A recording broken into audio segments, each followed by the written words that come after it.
رباه عفوك إني للنور مدت يداي.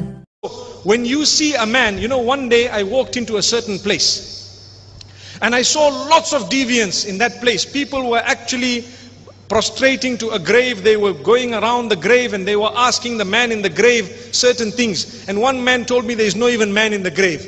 He told me some long story of what is in that grave. There is no man inside there. And I'm saying, Ya Allah, guide these people. Somehow, guide these people. You know, the man who was driving the taxi was one of them.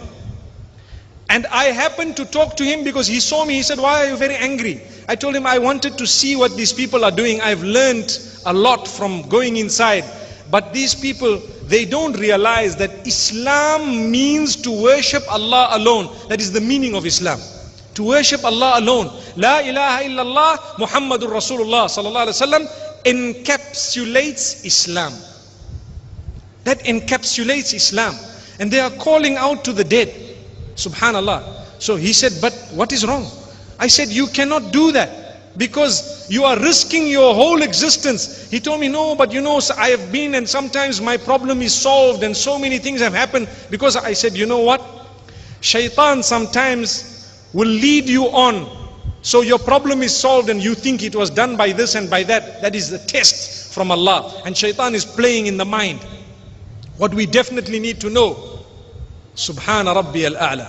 What we definitely need to know, when a person is deviant in that way, and this is what I asked him, do you consider it compulsory to call out on the grave? He said, no, it's just voluntary, not compulsory.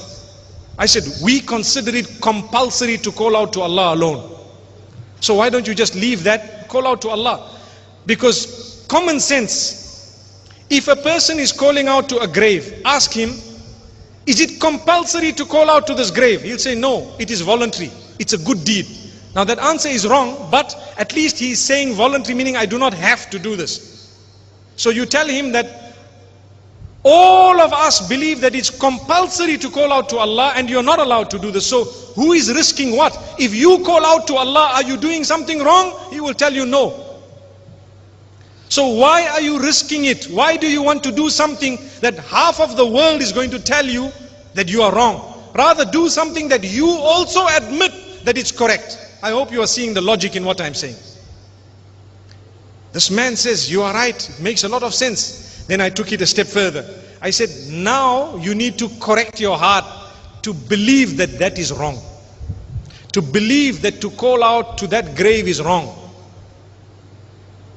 Now I want to ask you a question, getting back to our topic of peace. The question is, if I was not prepared to talk to him in a respectful way, and if I was just going to tell him, you are like this, you are like that, and I turned the other way and spit in his face, was there going to be any luck? No luck. No chance. Why? Because the hatred. Go back to the verse I read moments ago, where we said, if you were harsh and hard-hearted, they would have dispersed away. But be calm, be cool, be relaxed, be at peace. Yes, you have a flame in you, you want to actually give the message to the others, but do it in a calm way. And you need to know, you might not see results in one day, or in 1 year, or in 10 years. It might come later, but you need to sow the seeds of the goodness.